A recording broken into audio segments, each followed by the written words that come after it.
মানে দেখবেন যে কোনো প্ল্যাটফর্মে মেয়েরাই এখন উপরে আছে।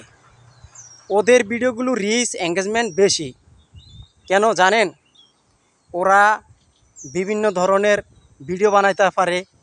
ওদের আল্লাহ পাক দুইটা জিনিস দিয়েছে, এই জন্য ওদের ভিডিওগুলো দর্শক বেশি দেখে। ওদের দুইটা জিনিস দেখার কারণে, মেয়েদের দুইটা জিনিস দেওয়ার কারণে এই জন্য ফেসবুক ভিডিও ভাইরাল করে ওদের। আর বেশিরভাগ এখন ফেসবুক বা ইউটিউব এরা বেশিরভাগ মেয়েদের ভিডিওগুলো ভাইরাল করে, পুরুষ মানুষের ভিডিওগুলো ভাইরাল করে না। বুঝছেন ভাই? বেশিরভাগ দেখবেন মেয়ে মানুষের ভিডিওগুলো ফেসবুক ভাইরাল করে, ইউটিউব ভাইরাল করে, ছেলে মানুষের ভিডিওগুলো ভাইরাল করে না। কি লিগা জানেন?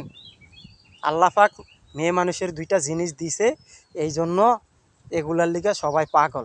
এই জন্য সবাই ওই ভিডিও দেখে, যে কোনো পুরুষ মানুষেরা ওই ভিডিওগুলো দেখে, দেখে এরপরে লাইক কমেন্ট শেয়ার করে।